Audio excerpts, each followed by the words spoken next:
Welcome to the Pitchwerks podcast. I'm Scott McTaggart. Over the last 20 years, I've been a sales rep, a marketer, a manager, an executive, a consultant, and an advisor.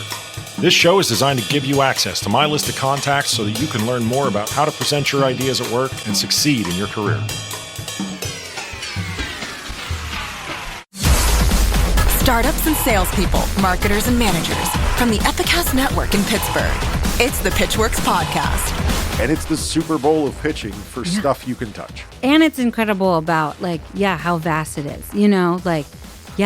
We had people that were rocket scientists last year versus people, legit in blue jeans. Yeah. Just up there going I made a thing and I'd like you to vote for it. You can be on rockets and you can launch rockets 10 times faster than they launch rockets now. Hey everybody, it's Scott. It's Wednesday and it's a Pitchwerks podcast. I am coming to you from a very special location. We are in the Work Hard Pittsburgh Tech Shop. We decided to move into this space and welcome our guest, who is the events person over at the Hardware Cup, coming soon to a city or a Pittsburgh near you. Kayce Karlo is here. She works with the Alpha Lab Gear team that actually puts on the Hardware Cup, which when that finishes up, the international finals happen here. It's a $50,000 prize and connections to investors from all over the world. I love this pitch competition. We're going to talk about why. I think you're going to love it too. Let's talk to Kayce. We'll talk about the Hardware Cup, Alpha Lab Gear, and I heard there's a little thing about some other nonprofit in there as well. All right, one of my favorite conversational partners, Kayce Karlo, who works on the Hardware Cup right here in Pittsburgh, Pennsylvania. How are you? I'm good. How are you? Thanks for coming in. No problem. I'm really glad we're actually doing the official real conversation now, because whiling away the hours, literally upstairs from here, just kind of drinking coffee and pondering the meaning of life has been, it's great. Don't get me wrong, but I don't know. I just feel like we should share some of these conversations with the outside world. Yeah, it's been kind of our MO since day one. Yes. Yeah. It's so what do you think about this crazy philosophy I had while I was taking a shower? Anyway, I invited you in for a very, very specific reason. And I know you do more than this, the Hardware Cup and, supporting that effort. But I want to spend a lot of time on the Hardware Cup today, because I don't know if Pittsburgh in particular and the surrounding areas even understand, A, that you can actually go see it, B, that it happens right in their backyard, the big events happen in their backyard, and C, exactly how meaningful it is. So, the first thing I want to do is just kind of get everything else out of the way. You're working with our good friend Erica Peterson, who has been on this fine program and one of our backers over at Science Tots. Yeah, I love her. I absolutely love her. Yeah, Erica's easy to love. She's one of those people that she works harder than anybody you know. Yep. She never breaks her arm patting herself on the back. She's always rolling up her sleeves. We're glad to have you, Erica, but we're going to stop talking about you now. No, I got to get to this Hardware Cup thing.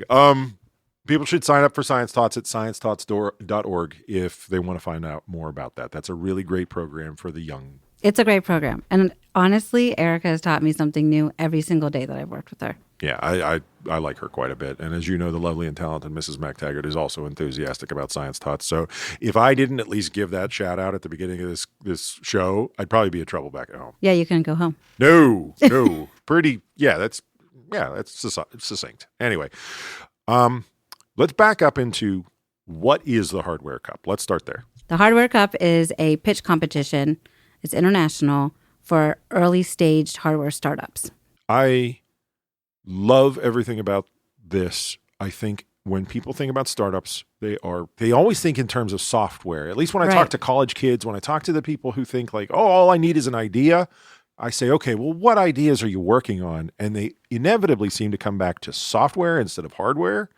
And I don't know. I just feel, and I have felt for a couple of years, that hardware is where it's at. That's where the whole startup scene is going to be turned.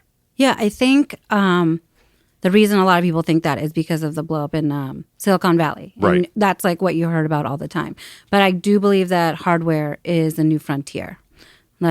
Hardware, basically, if people don't know, is any type of technology that has a physical product. Right. So mostly everything that we use is a physical product, even with technology. So yeah, I think hardware is king, and it's going to be blowing up in the next few years. I'll say it a different way too, that maybe sheds a different type of light on it. So much hardware now can be infused with software. Right. So now, instead of a hammer, you have a smart hammer. Okay, that's a lie, but you get the idea. Someone's dreaming one up right now as we speak.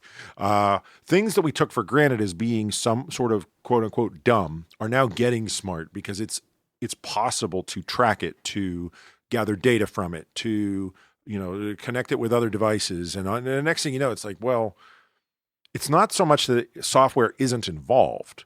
It's that we're putting software in places that it wasn't before this. Exactly. So, like, for example, there are wearable baby monitors now that can track, like, your baby's breathing or their heart rate, and you can have it on your app. So that's hardware and software going together. That's right. There's AI. There is things in healthcare. There's wearables. There's your Fitbit. Well, this is all hosted at Alpha Lab Gear, so we can literally just start looking at who's in those stalls over there, right? And literally predict the future. I can tell you, the people. I keep meaning to talk to the folks over at Loomis, for example, right? Who are making what did they call it? 2.5D, I think they said at their demo day pitch, where it's a trainer where you can actually do some medical procedures on a mannequin that's been sort of like, I don't know, augmented with an extra layer. They call it augmented reality. So these graphics that you're seeing aren't actually, you're not cutting into the mannequin, you're not performing a surgery, but it's a reasonable facsimile of that procedure. Yeah. And now this is us reinventing hardware. Yeah. It's truly incredible. I love just walking in through that space, though. It blows my mind. We got to tell people where. So, as I understand it, you're not actually going to do the hardware cup at Alpha Lab Gear, though. That's probably not a big enough venue anymore. No. Yeah, it's getting too big. Yeah, we are going to be doing the Pittsburgh Regionals, which is February 28th. Okay. It's at 6:30, and it's going to be at the CMU Sports Center for Entrepreneurship. The new one. I mean, what? 5-10 times as much capacity there. So yeah, you could pack people in. Oh yeah. And then we have demo tables, we have sponsors, we have the pitch, people who do the pitch off. So yeah, it's a huge crowd. We started with like 150 people that came, and now we're at like 300, 400 people that come just for the Pittsburgh Regionals. Not even the big one, right? Yeah, just not even to let them know. Yeah, for the international competition, which is absolutely, for me, mesmerizing. And just to see everything that the U.S. has nationally, but then how things from other countries and like the trends and what people are bringing from all over the world, and where like what different pains happen for different countries and what their solutions are. It's pretty incredible to see. It is truly international in the fact that you can compete in a hardware cup on the other side of the world and then eventually end up in Pittsburgh for the big prize. Yeah. I think it's weird for people that are sort of local to think about somebody from Japan coming to pitch in Pittsburgh, right? Right. From a logistical perspective, right? Like, okay, so I'm coming to see this. What am I going to see from that team? Do they have to speak English, or is there a translator there? How does this all work? I don't even understand like how someone would get that confidence to say like, oh yeah, I'm going to go pitch in America. I mean, basically I could say watashi wa Scott des, and that pretty much does it for my stuff. Okay, I get what you're saying.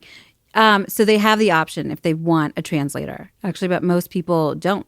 Yeah. Yeah. So, but that's cool, right? Like there's this dynamic aspect to it. As a pitch competition connoisseur, this adds an interesting level for me. It's incredible. Yeah. And it's interesting to see how it's worked in different years, especially as it's gotten bigger and bigger. Like last year we did it at the Ace Hotel, and it was incredible. Yeah. So when you did the Ace, right, you were moving into like a bigger space, maybe not in your own home base. I mean, Alpha Lab Gear, again, one of my favorite places. It just has that startup-y vibe to it. There's a lot of plywood, a lot of just like tools.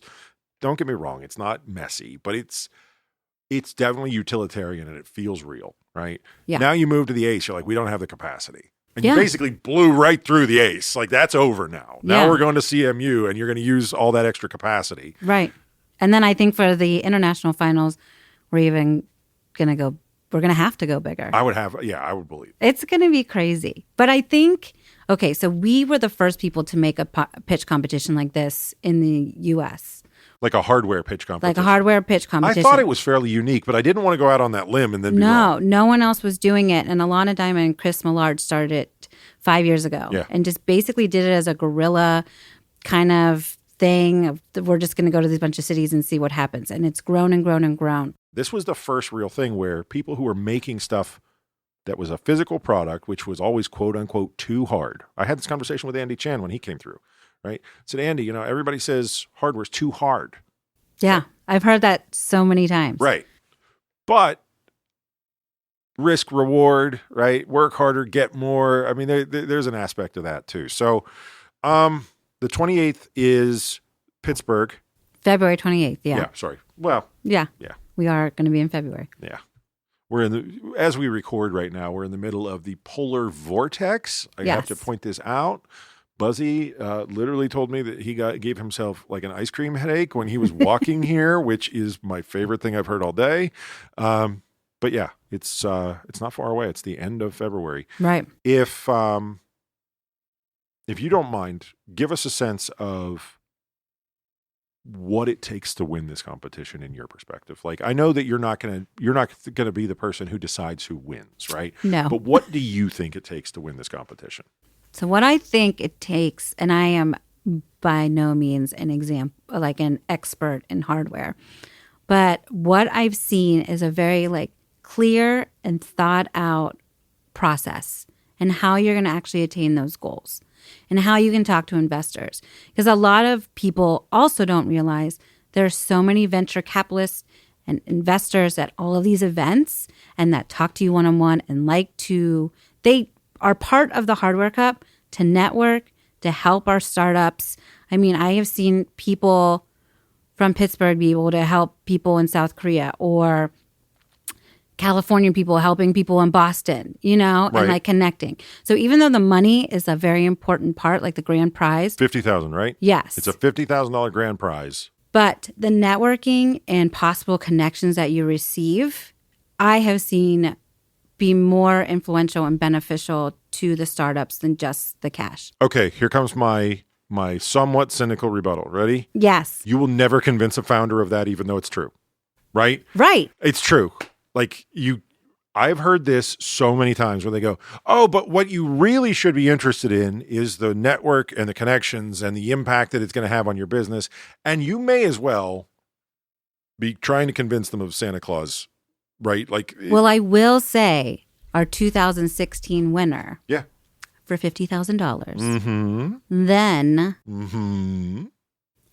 they invested millions of dollars into his company within 6 months. I'm sorry. You're under the mistaken impression. I think you're not accurate. I know you're right. Okay. What I'm saying is that when you talk to a founder and you tell them that the real value is in the connections. Oh, I know. Right. You get that eye from them. Right. And I guess my cynicism comes in, just stop trying to tell it to them. Right. Let them find out and tell each other. No, you're right. I get what you're saying. I don't think most founders can even hear you, let alone believe what you have to say when you tell them that. I can honestly agree with what you're saying, especially when you're an early seed startup. You spend so much time worrying about money, it becomes the only thing you can see. Right. Right. And then you fail to realize. Which is understandable. So what I would say is, not that you have to market the Hardware Cup of all things, right? You're safe, right? But it's going to do just fine. Yeah. But I just can't help but notice that people have an issue with sort of understanding a squishy, non-monetary value. Well, it's a good thing that we don't say that then. Yeah, huh? for we real. only say about the cash. That is, and it's just a bonus. I will give you credit for that. I have not heard that so much from the Hardware Cup because people. Everyone says it. They do say it. Mm-hmm. Yeah, and when you look at what the value of a good connection is, it literally can be a huge contract or a huge investment or being acquired by a major, all of these things will change the trajectory of a company forever and ever. Amen. Right. But they go, wait, I heard there was $50,000, and now all of a sudden the conversation changes. Yeah. No, there's still the $50,000. Yeah. And that's what we say.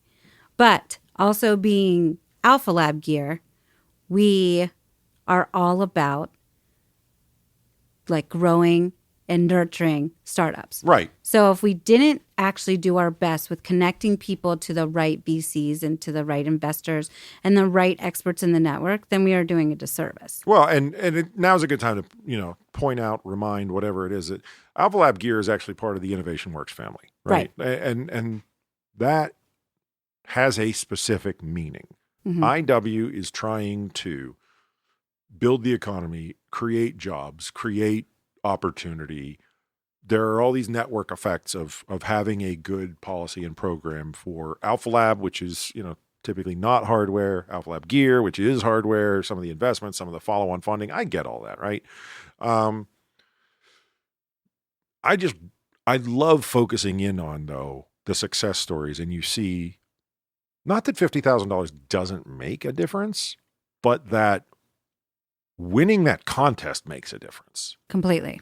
Winning against some really established people who are talking about space and robotics and, the Internet of Things and all the hot buzzwords that you've been hashtagging for the last, 2 years.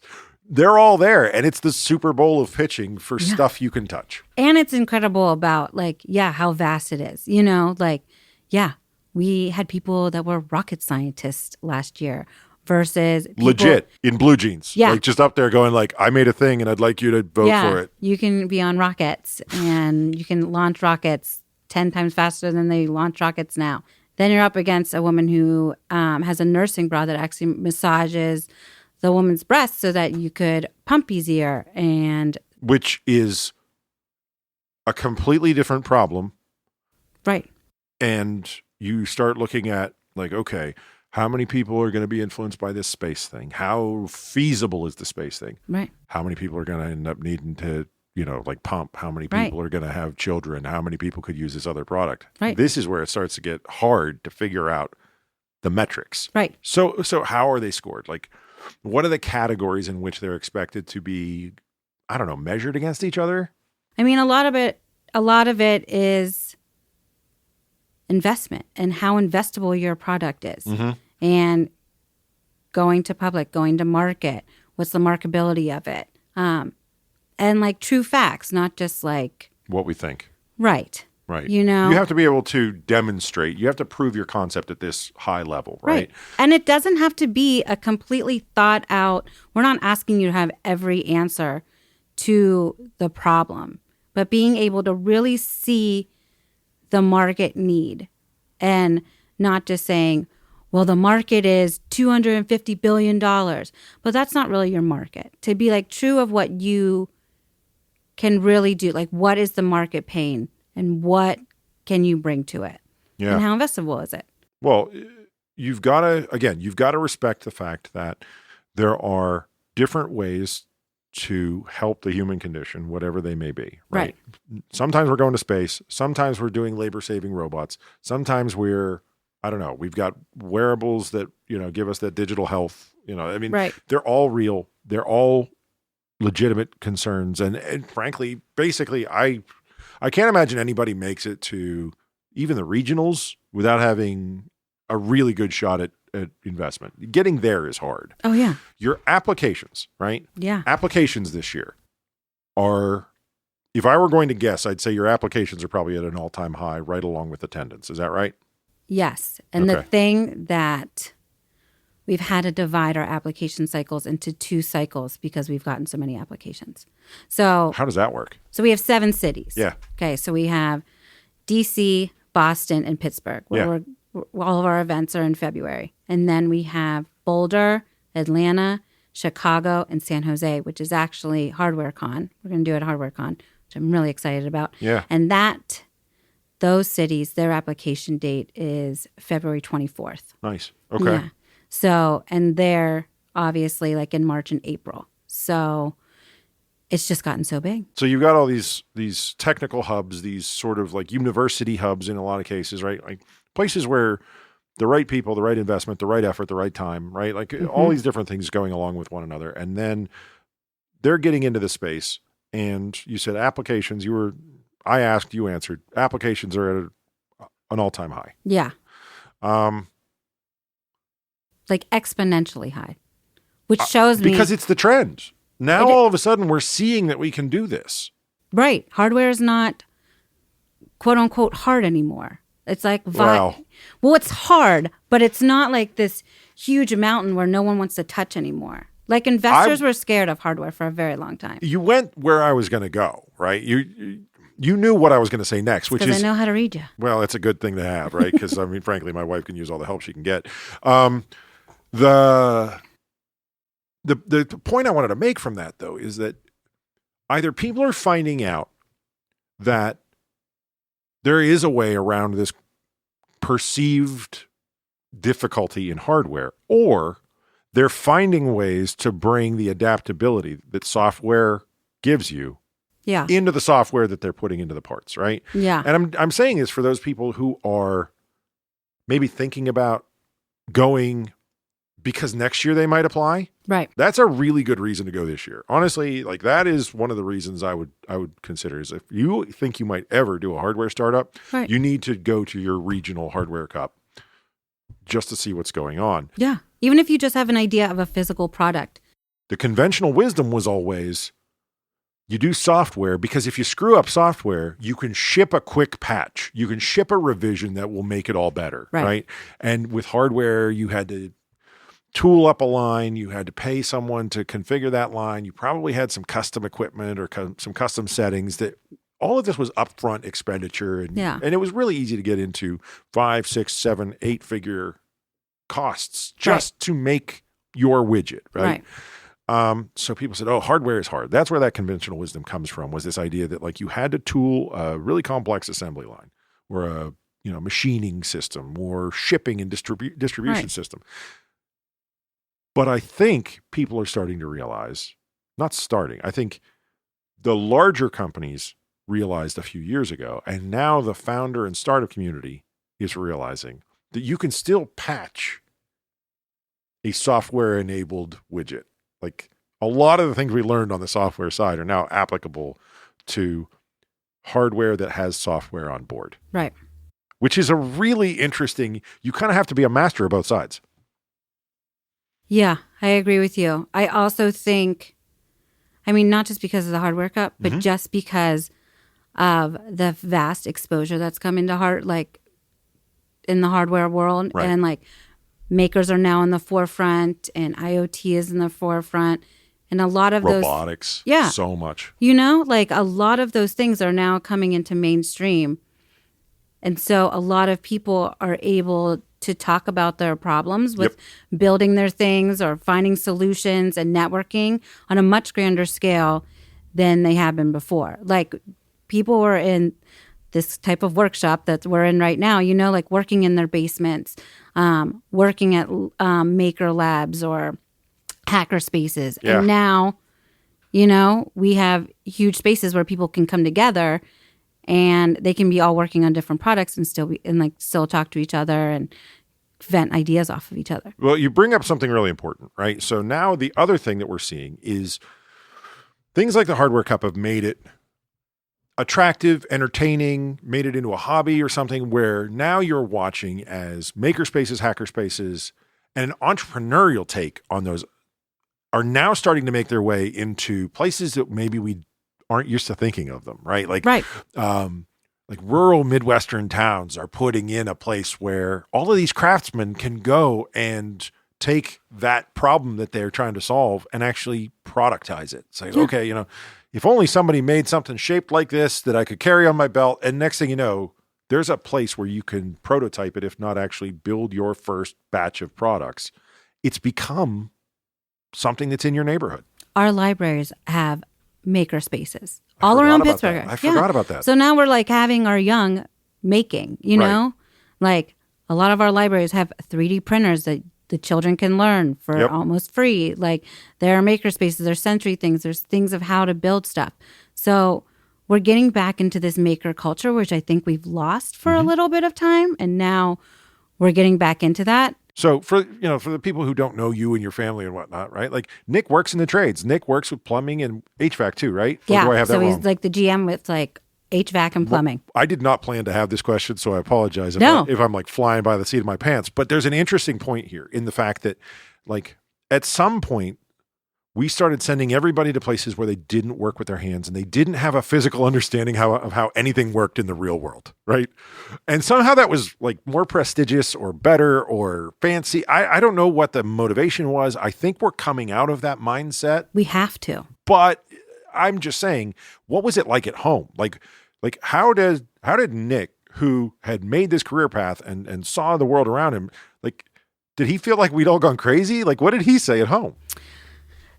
What is happening now, Yeah. like 20 years out of college, he is finding it incredibly hard to find people in the trades. And this is not just like a Pittsburgh thing. Yeah. He goes to a convention, like a national convention once a year. Yeah. And every single person in the same line of work that he has, everyone is feeling like the pinch. Like there aren't people going into the trades. Yep. People are starting to go back into the trades, instead of high school, and realizing that a 4-year college might not be for me, and that's okay. Well, the wages Are incredible. Are very high. Right. But people forget about the debt that goes along with the college experience when they're doing the math too. So even if they were the same, even if the wages were the same, right, you end up with less debt too. Yeah. I do a lot of work with the technical college, Pittsburgh Technical College here. Right. I think those kids need somebody showing them an entrepreneurial path. So I've always tried to sort of inject that. Like, don't forget, you can also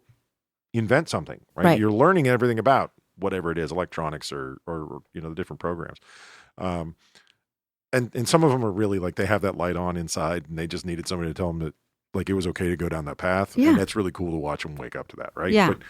But yeah, I've seen a ton of people say the same thing. I can't hire the people I need. There aren't enough people who are capable, like not even willing. Capable is a problem. Capable is a problem. Then you get to willing, right? It's like some people just, for whatever reason are on an entirely different path. And now all of a sudden, there's an interesting opportunity for people who know how to build and make and solve problems to make a giant pile of money. Yep. And I am glad for that because I think they took a little bit of a bad time from popular culture and parents trying to get their kids into, Ivy League schools and that sort of thing. Yeah, and making people fit where they not necessarily where they don't want to be. Right. One thing I want to hit on before we go, I'm interested in how they prep, right? Do they get coaching on pitches from Alpha Lab Gear or any of the sort of like affiliates that work on this program? Or are they basically just coming in with their own team, their own counsel, and everybody just throws their own noodles at the wall to see who is most successful? Yeah, I mean, we give them an outline, like it should be this many slides. You should talk about this. Yeah, but that's mostly just form. That's not right. Other than that, it's on their own. I was curious. I was wondering. No, we don't provide any coaching. So as a marketer, right, like I feel like I'm on a tightrope when these people who I can't control are up there because as a marketer, you want to control everything. You want everyone who pitches to do just a tremendous job. Really? How about this? I don't like leaving anything to chance. And if somebody goes up there with a crazy, like half-baked idea of how they're going to pitch and it turns off the whole room, I'm worried about how it's going to affect the guests, the people who are watching this whole thing unfold, right? But isn't that what I'm a control freak. Deal with it. Yeah, but I'm an events person and I know you are. That's why I'm asking. You could never control it. I think that's why sometimes you see when you watch these reality type contests, there's always like a celebrity coach. They're there to keep it entertaining for the audience, right? It's not so much that like the celebrity coach was so fun to add to the mix. It's don't go up there and like strip naked, right? It's don't go up there and like curse out the crowd. Well, we have chosen 6 in each city out of hundreds of applications. 100%. I know where you're going with this. They've already been filtered out. I get it. I mean, oh my God, hoping. I just gave you a panic attack. Yeah. Look at you freak out. I'm sorry. I didn't mean to. No, my point though is that you get to a point where you're protecting a brand, right? Like you get to a point where it's like, oh man, all these people are coming to all these Hardware Cup events. And it's like, should we put one finger on the scale and just put a little bit more control on it? And it doesn't sound like you're tempted by that. And that was really the nature of my question, was to see whether or not you're tempted to sort of, I don't know, further improve or at least further control the quality of the pitches when they arrive for the big event. Because then it wouldn't be authentic. Well, that's why I don't run it. You know? Yeah. Like, that's not what we were based on. I'd have a panic attack. This isn't the way I do things. Because I'm a freak. But I can't do this. People, you know? How about this? If it were a smaller event, I'd be more comfortable. But when it gets to a certain size, I'm worried about losing the momentum I got. That's all. It doesn't make me right. It's how I'm built. Yeah. I mean, you can't worry about that. No, too late. Yeah. Kayce Karlo, thank you for coming in. You're quite welcome. It was We a want pleasure. everybody to show up at the Hardware Cup here in Pittsburgh, which is the 28th of February. What time does that happen? Doors open at 5:30. The event kicks off at 6:30. Okay. So There's food and drinks, and so if you're coming from work, you've actually got some chance there. you have some time. Yeah, it's over at Carnegie Mellon, so I mean it's still fairly central. And then is there any fee to get in? No, it's free, but you have to register. Okay. Yeah, registration is required, especially with we get to capacity. So where would I go if I wanted to register? Is it alphalabgear.org or is there a Hardware Cup dedicated site? Yeah, there's a /Hardware Cup, or even if you do hardwarecup.com, it will. Oh, that's cool. Okay. Yeah, it will redirect you. Yeah. And there's a competitions page, and you can just register right there on the Eventbrite. I'm looking forward to seeing you there. Yeah, I'm excited to see you. It's going to be good. All right, that's all the time we've got. Thanks to Kayce, Innovation Works, Alpha Lab Gear, and all of the many, many people that make the Hardware Cup possible. I'm a big fan. I hope you'll come on out. You'll see me there. I can tell you that much over at CMU on the 28th of February.